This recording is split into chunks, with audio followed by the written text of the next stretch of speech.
The world of Hunt Showdown is a mysterious one. Horrors lurking in the dark, surprises around every corner. Much about this world is unknown.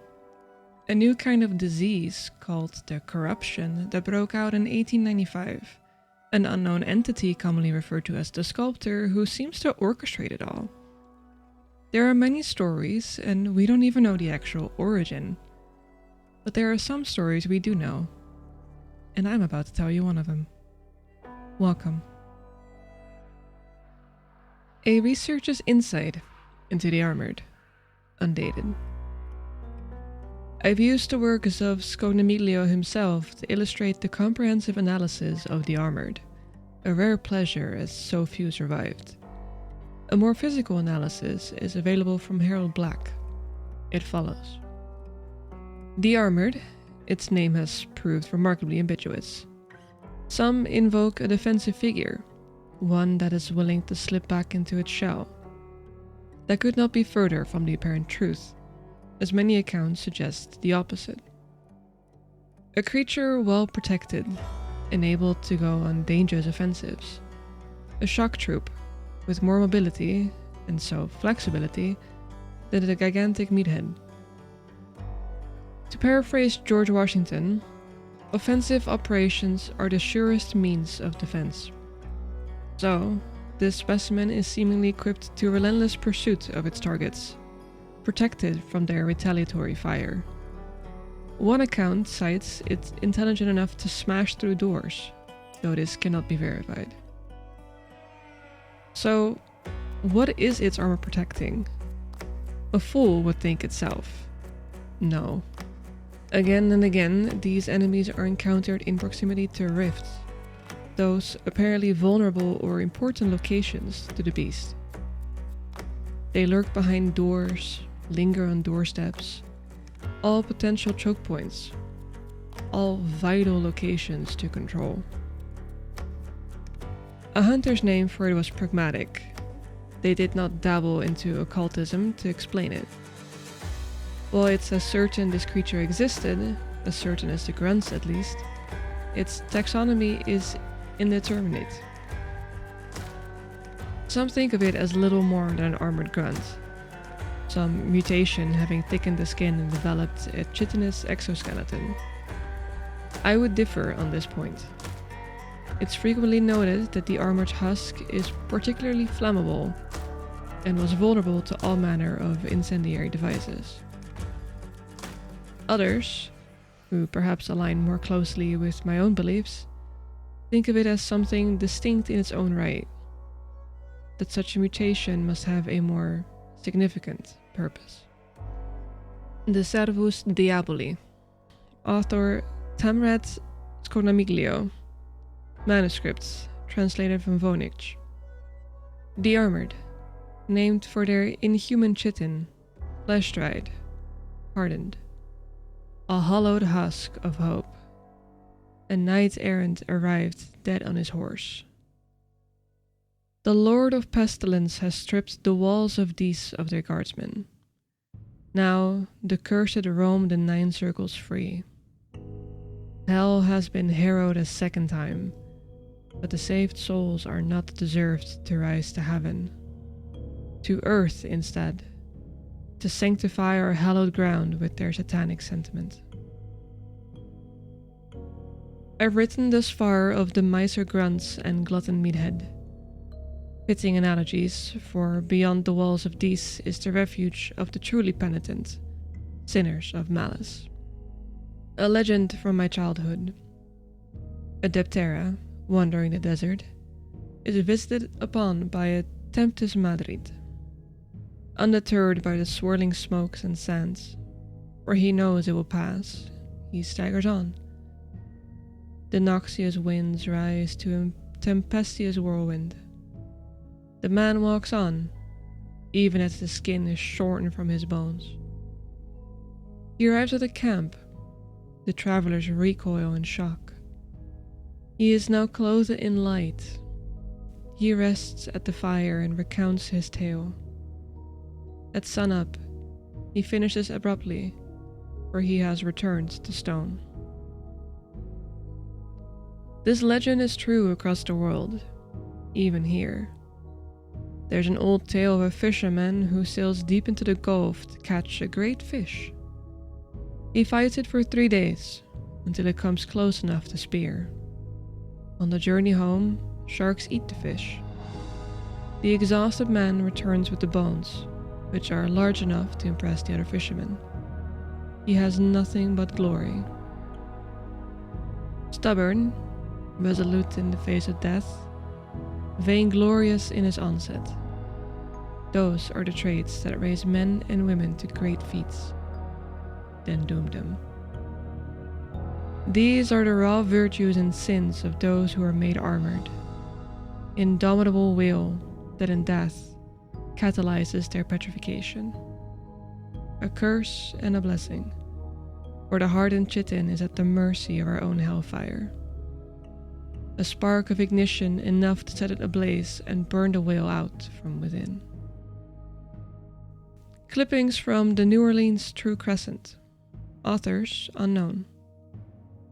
August 24th, 1858. A tough yarn. Frederick Lichten returned from the Yukon with a strange tale of an unfortunate friend. This companion, Ernest Pleger, had found some geodes, masses of quartz, while prospecting.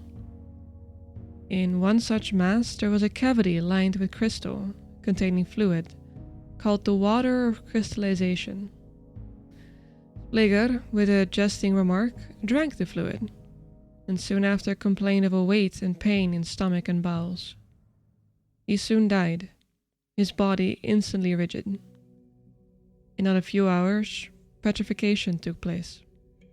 The whole body, flesh, blood, heart, liver, etc., becoming solid. April 16th, 1893. Wanton combustion. The unfortunate but nonetheless remarkable story came to us of the poor fate of a man at one country sawmill. Having had a mishap using animal fat to clean up sawdust, he made merry with friends, heartened by his bizarre visage. As she is wont to do, tragedy struck suddenly, when he caught the spark of an oil lamp and caught a light immediately. March 27, 1895. Petrification by artificial means. Charles D. and Frank T. Boyds of Lafayette think they have discovered a method of turning human bodies into stone, preserving them forever. In the basement of their establishment on Cottage Grove Avenue is the body of a young man who died July 18th last. The body was treated and turned to a substance resembling stone. All of the blood was withdrawn and the fluid injected. After 2 weeks, there was no trace of decomposition, and the flesh began to harden. Strange growths, resembling that of papery wasp nest, still puzzle the men, who declare that not long more is needed to perfect the fluid. The Servus Diaboli. Tales akin to the armored's enhuskment are rare, yet petrification innumerable, spanning cultures separate by centenaries and continents. Treating these allegorically, we are first familiar with Greek mythology, a prototypical Medusa, curses of various gods and the ship of the Phaeacians. They occur across Catholic hagiography, from the miracle of Saint Hilda to the shepherd punished by God after betraying Saint Barbara. Giants caught by the break of day recur throughout Germanic legends as often as lone men turn to stone pillars do Slavic ones. I know of Oriental stories, from French Indochina and Japan, featuring ill-fated valiant heroines. For stories originating from our own continent, I know of two. There is a hill in North Carolina where a Cherokee lookout was punished for cowardice. And there are the more recent Apache tears, where 75 Apache riders, facing defeat in battle, rode their horses off cliffs rather than be captured. Their wives' tears turned to stone upon hitting the ground. But These stories explain geological phenomenon, irrelevant thanks to the field of geology. We are able, for instance, to explain phenomena like the stonewood in Mississippi. But these fall flat here. Hunters return with stories of hard men, which bullets ricochet off. Yet clearly their substance is that of hardened wood pulp, layered thick and robust. There are medical legends of a tree man syndrome, turning flesh to bark, but this too seems inappropriate. At an apparent dead end, I wrote to two others I knew to have a background in science, Dr. Reinhard Winkler and Harold Black. Dr. Winkler was preparing to embark on an investigation into the autonomy of the basic grunt, and was unable to assist me. Mr. Black agreed, and I am indebted to him for his physical analysis. A friend of mine, from when I rode with the Sinners, came to me with an opportunity. Armed with no more than a sword, he had hacked at an armored, to no avail. When he thrust the blade, he was able to stab clean through an armor plate and pull it free. The Journal of Harold Black, undated. When I arrived at the laboratory, a Turk was leaving. Tamrat met me and led me through to the yard, showing a carriage full of waspish armor plates. Tamrat was younger than I imagined, his writing having a quality heavy with the weight of years. I swiftly picked apart what little he knew of natural science. First, physical tests. There seemed a novelty to Tamrat. Smaller Kevlar bullets seemed unable to penetrate the thickest pieces the impact absorbed. Larger calibers were able to punch through. To test the degree to which the power diminished, we armored our dead swine. The first two shots found a bad angle and glanced off. However, the third pierced, and then went deep into the pig.